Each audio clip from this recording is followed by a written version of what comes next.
2017 has been a hell of a year for gaming. Impressive new entries and long-running franchises, new consoles, brand new IPs, and all of it starting straight in January and not letting up until the very end of the year. No one knew just how great this year would be until it happened, and now, at the very end, I think it's time for me to review the first game I was excited for this year, Gravity Rush 2.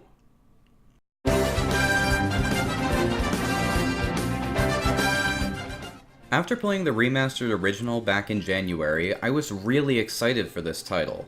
A unique premise to be sure, with a fun adventure story and likable characters. The game starts with Kat, our protagonist from the first game, working for a mining company in yet another settlement in the clouds. After a freak gravity storm, she and her friend Sib were swept away, waking up in the new location with Raven and Dusty nowhere to be seen. As such, Kat sets out to make a living despite having no powers to make things easier.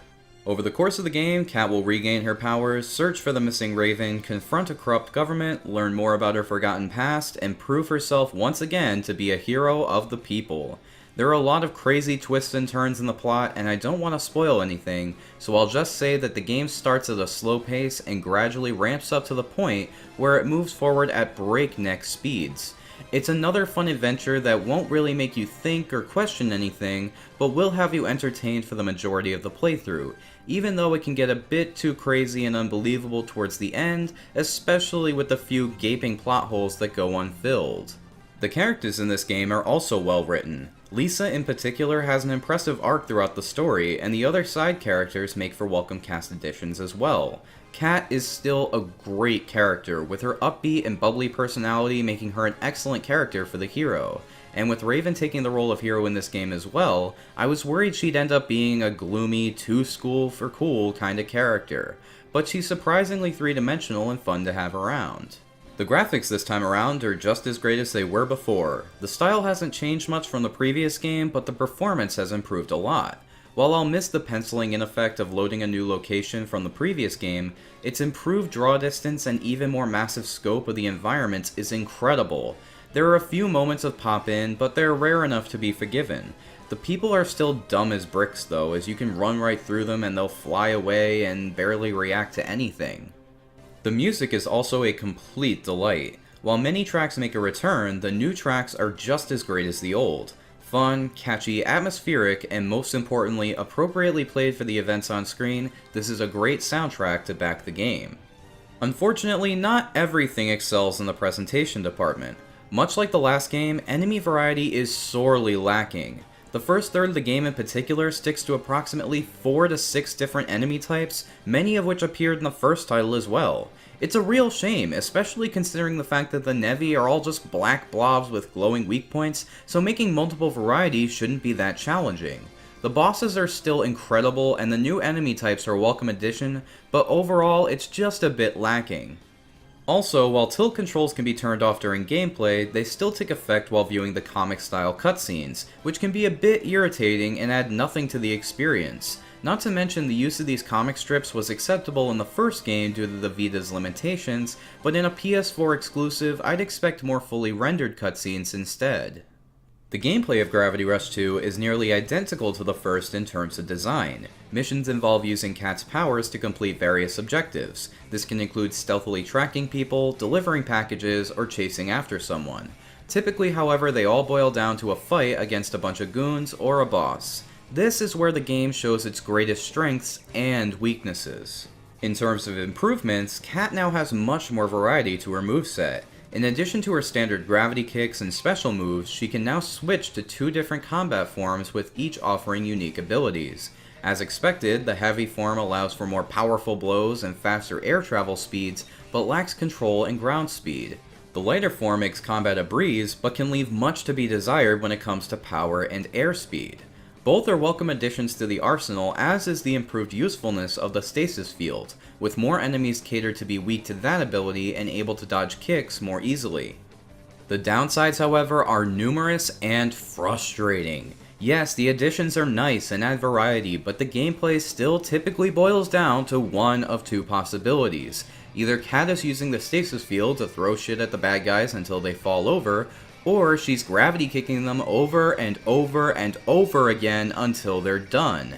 Add to that the fact that upgrades just allow for more kicks instead of more powerful attacks, and the combat ends up becoming somewhat stale, somewhat fast. Even worse is that those sessions of kicks are typically broken up by losing the gravity gauge, falling to the ground until it returns, and then flying back up to continue the fight. It's monotonous, and unfortunate that enemies couldn't pose more of a tactical challenge.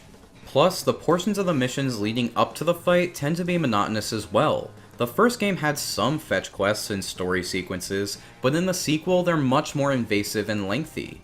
While it may be amplified by the longer campaign, these tasks requiring players to fly from one city to another, taking minutes at a time to perform just a simple task, are really irritating. When Cat isn't in main missions, side missions, challenges, and gem collecting are the names of the game. Side missions act like main missions, but tend to be smaller in scale and more story-driven. However, despite the main missions being flawed in this regard, the side missions are often much more fun due to their shorter length, unique uses of Cat's moveset, and the fact that their stories are often character-driven instead of convolutedly plot-driven.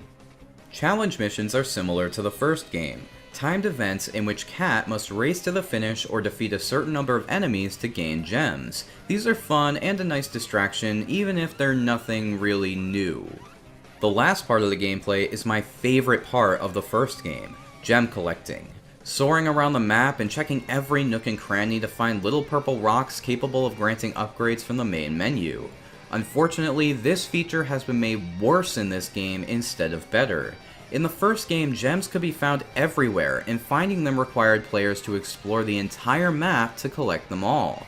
Combined with the excellent controls, this offered a rewarding experience, and it was really fun to fly around collecting everything. In this game, the gems are further apart, in harder to reach locations, and much more numerous than in the first. This, combined with the lackluster upgrades, having to collect the gems already found in the first game's map upon returning, and just fatigue of the novelty of falling around the sky, ensure that while this part of the game is still fun, it does fall into being a slog at some points.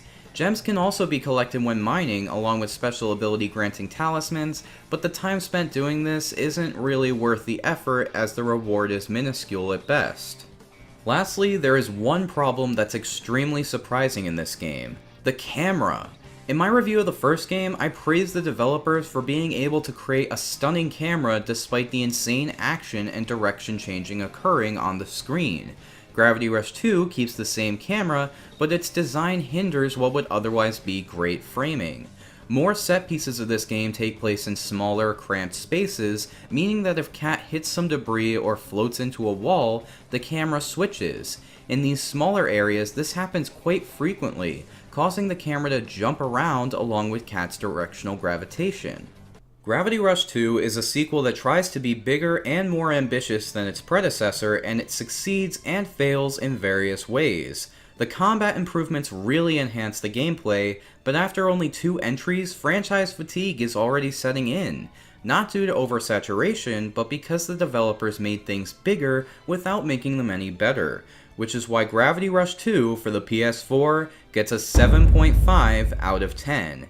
It's still a good game, but I think we'll have to wait until the next entry to see Cat truly shine. That being said, I hope you enjoyed this review. If you did, be sure to like and subscribe for more Mighty reviews, dissections, and other great gaming content. And as always, have a mighty nifty day today.